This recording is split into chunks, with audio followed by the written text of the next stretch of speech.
जोतदारों का उदय। जमींदार हमने सुना, एक नए वर्ग का उद्भव हुआ। ये जोतदार कौन थे और हमारे पाठ का ये आखिर ये हिस्सा क्यों बने हैं? निश्चित रूप से इसका कुछ कारण था और कारण ये है कि जोतदार भी एक ताकतवर वर्ग के रूप में 18वीं सदी के अंतिम वर्षों में उतरे। मैं पुनः आपको स्मरण दिला दूं कि 1757 में प्लासी का युद्ध से अंग्रेज़ों के शासन की शुरुआत हुई बंगाल में। 1764 में बक्सर की लड़ाई हुई, उसके बाद उनकी सत्ता बढ़ी, उनकी ताकत बढ़ी और 1773-74 आते आते अंग्रेजी संसद, ब्रिटिश संसद ने एक तरीके से ये स्पष्ट कर दिया कि ईस्ट इंडिया कंपनी निश्चित रूप से हमारे इशारों पर चलेगी। परिणाम क्या हुआ कि वहाँ से नियम कानून आने लगे और साइड बाय साइड बंगाल में एक नए धनी किसानों का वर्ग भी सामने आ गया। ये जो धनी किसानों का वर्ग है, इसे ही कहते हैं जोतदार, या ये बड़े शक्तिशाली लोग थे। ये जोतदारों का शक्तिशाली हो जाना फ्रांसिस बुकानन, जिसने उस काल के बारे में विस्तार से, खासकर बंगाल में एक जगह है दिनाजपुर के बारे में इसने बहुत लिखा है और उसमें विस्तृत विवरण दिया है इन जोतदारों के बारे में। तो इस विस्तृत विवरण से हमें काफ़ी कुछ जानकारी मिलती है। 19 सदी के प्रारंभ में तो ये जोतदार बड़े शक्तिशाली हो गए थे। 19वीं सदी के प्रारंभ में, अर्थात 1800 की समाप्ति के बाद जो नया वर्ष चलता है वह 19वीं सदी कहलाता है। उसके प्रारंभ में आते आते इनकी ताकत बहुत बढ़ गई थी, इनकी सत्ता बहुत बढ़ गई थी और इसके मुख्य रूप से दो कारण देखे जा सकते हैं। पहला, जमीन के जो विशाल रकबा यानी क्षेत्र, जमीन के बड़े बड़े क्षेत्र इन किसानों के पास थे। ये बहुत बड़े बड़े क्षेत्र में खेती करते थे। कई किसानों के पास तो हजार एकड़ जमीन थी और इसके साथ ही ये हजारों एकड़ जमीन के साथ आर्थिक रूप से तो ये बड़े शक्तिशाली थे, सामाजिक रूप से भी एक ताकतवर शक्ति के रूप में उभर गए थे, क्योंकि जिनके पास लक्ष्मी है उनके पास ताकत है। तो समाज में भी इनका स्तर बहुत ऊंचा हो गया था। तो पहला कारण तो बहुत बड़ी बड़ी विशाल भूमि के मालिक होना, उसका भूस्वामित्व। और दूसरा कारण था कि जिस क्षेत्र में जोतदार रहते थे उस क्षेत्र का जो स्थानीय व्यापार हो या वहाँ की जो साहूकारी हो, जिसमें पैसे का लेन देन ब्याज पर, उधार पर, लोन पर, उसमें भी इनका दरकार था, उसमें भी इनकी दखल थी। तो एक तरीके से अपने क्षेत्र के जीवन यापन के सभी पहलुओं में इन जोतदारों का बहुत बड़ा दखल था और सभी तरह के कारोबारों को उस क्षेत्र के नियंत्रित करने लगे थे। केवल खेती ही नहीं, पैसे की लेन देन, व्यापार आदि में भी इनका काफ़ी बड़ा नियंत्रण था। और गरीब काश्तकार जो थे बेचारे इनसे बड़े भयभीत रहते थे, क्योंकि इनकी ताकत बहुत ज़्यादा थी और इनसे भयभीत रहने के कारण इसका दुरुपयोग होता था और ये काश्तकार किसी भी स्थिति में आगे बढ़ने की स्थिति में नहीं थे। एक जिक्र मैंने पूर्व में किया था बटाईदार का। 3 तरह के बटाईदार होते थे। अंग्रेज़ों के समय में इसे बटाईदार भी कहते थे, अंग्रेज़ों के समय में इन्हें अधियार भी कहते थे और बागीदार भी कहते थे। बटाईदार, बागीदार और अधियार, ये इनसे खेती करवाई जाती थी। तो जोतदार इन लोगों से खेती करवाने लगे। थे तो खुद ही किसान, लेकिन अब खुद ही किसानी न करके, क्योंकि बहुत धनाढ्य थे, क्योंकि बहुत संपन्न थे और ये लोग भी विलासिता की ओर बढ़ चले थे, इन्होंने एक तरीके से बटाईदारों को ये खेती का काम दे दिया। इनके अपने स्वयं के हल होते थे। तो ये क्या करते थे? बटाईदार खुद खेती करते थे। जो जमीन इनको जोतदारों द्वारा दी जाती थी उस पर वो खेती करते थे अपने हल से और खेती करने की एवज में उत्पादन का आधा हिस्सा खुद रखते थे और आधा हिस्सा जमींदारों को देते थे। फिर जमींदार उस आधे हिस्से में से निर्धारित किए गए कर को देता था और बाकी अपने पास रखता। मतलब आप सोच सकते हैं कि कितनी लंबी चेन एक चली होगी। सबसे ऊपर राजा आया, राजा के बाद उसके दरबारी मंत्री वगैरह हुआ करते थे, उसके बाद आप समझ सकते हैं कि ज़मींदार हुए, ज़मींदार के बाद फिर बटाईदार हुए, अमलदार हुए, और तो और अब यहाँ पर बटाईदारों में भी विभिन्न श्रेणियाँ आ गई और उत्पादन पर किसी का ध्यान नहीं, सबका ध्यान केवल कर पे था। तो ये जो जोतदार थे ये बड़े ताकतवर हो गए और इनकी ताकत की खामियाजा बाद में जमींदारों को भुगतना पड़ा।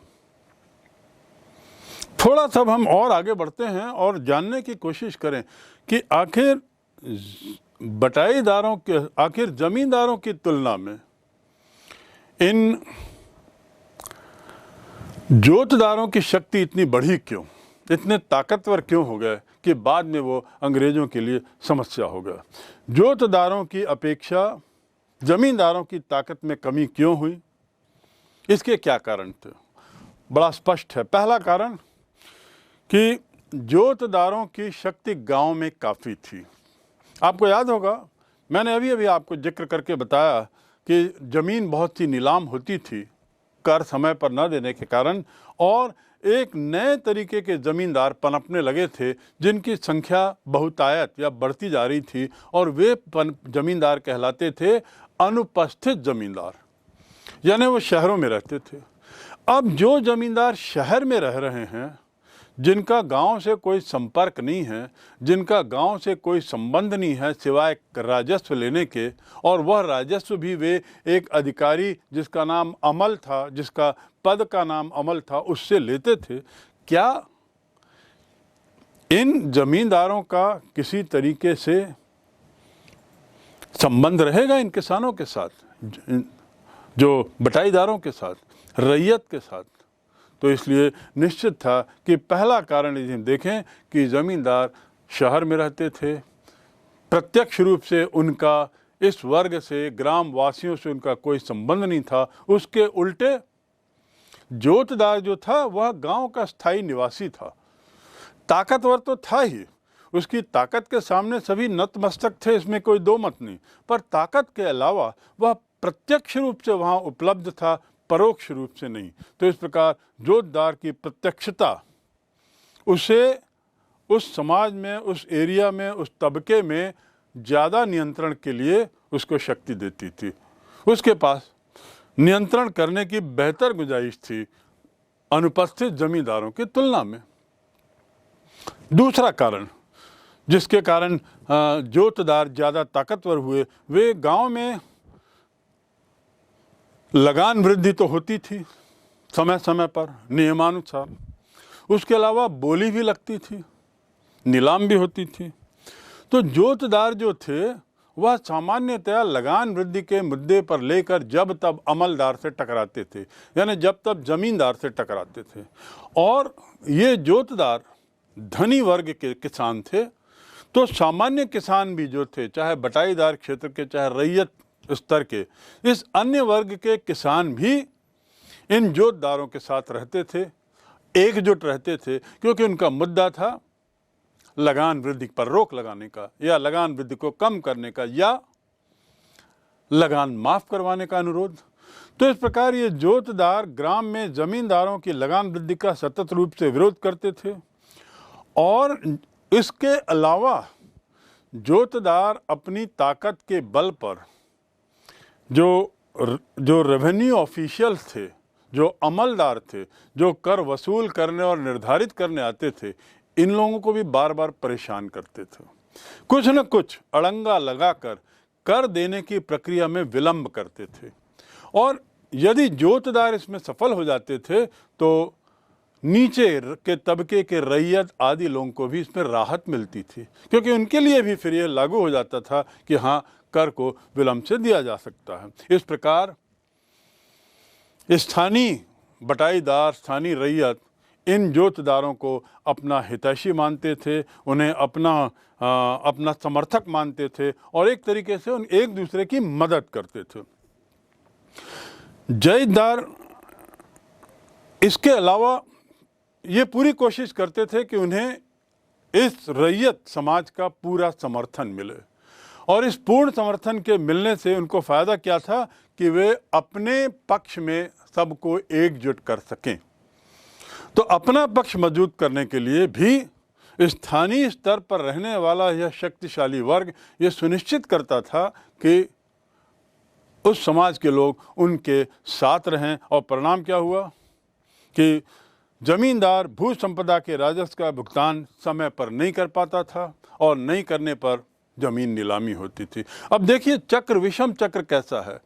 जोतदारों की ताकत के सामने अमलदार झुक रहा है, क्योंकि वह समय पर कलेक्ट नहीं कर पा रहा है टैक्स, और यदि समय पर वसूली नहीं कर पा रहा है तो वह जमींदार को राजस्व समय पर दे नहीं पा रहा है। जमींदार को राजस्व समय पर ना देने के खामियाजा जमींदार को किस रूप में भुगतना पड़ता है? उसकी जमीन नीलाम होती है और इस प्रकार जोतदार और ताकतवर होता है और रैयत इसे अपनी एक तरीके से विजय समझता था। साथ ही एक बिंदु और, जब ये भूमि नीलाम होती थी तो कई बार देखा गया कि जोतदारों ने ही, जो स्वयं धनी किसान थे, उन्होंने ये ज़मीन खरीद ली। तो इस प्रकार इस पूरी प्रक्रिया में हम देखते हैं इन 5-6 कारणों के से ये स्पष्ट दिखता है कि कैसे जोतदार दिन ब दिन अपनी ताकत बढ़ाते जा रहे थे, और यह एक अंतिम कारण बनता है कि उनकी शक्ति में, उनकी ताकत में लगातार इसीलिए दिन ब दिन वृद्धि होती गई। एक अंग्रेजी में एक लॉ ऑफ बैलेंस है। यदि एक की ताकत घटती है तो स्वाभाविक रूप से दूसरे की शक्ति बढ़ती है। तो यहाँ भी वही नियम काम कर रहा था। जोतदारों की शक्ति बढ़ने लगी तो ज़मींदारों की शक्ति में ह्रास होने लगा, गिरावट आने लगी। इन जमींदार, ये जो जोतदार थे, इन्हें अलग अलग नाम से पुकारा जाता था। खासकर बंगाल में हलदार बोलते थे, साथ ही मंडल भी इनको बोला जाता था और उन्हें बांटीदार भी बोलते थे। तो ये अलग अलग नाम इन लोगों को दिए गए थे और इससे ये स्पष्ट परिलक्षित है कि जोतदार की शक्ति और ताकत दिन प्रतिदिन बढ़ते जा रही थी, विशेषकर बंगाल में। जोतदारों की बढ़ती शक्ति और जमींदारों की घटती ताकत, ये एक स्वाभाविक प्रक्रिया थी और इसी स्वाभाविक प्रक्रिया का परिणाम था कि गांव में जोतदार और अन्य वर्ग के लोग एकजुट थे और जो अनुपस्थित जमींदार थे वे लोग अपने को अलग थलग समय के साथ पाने लगे थे।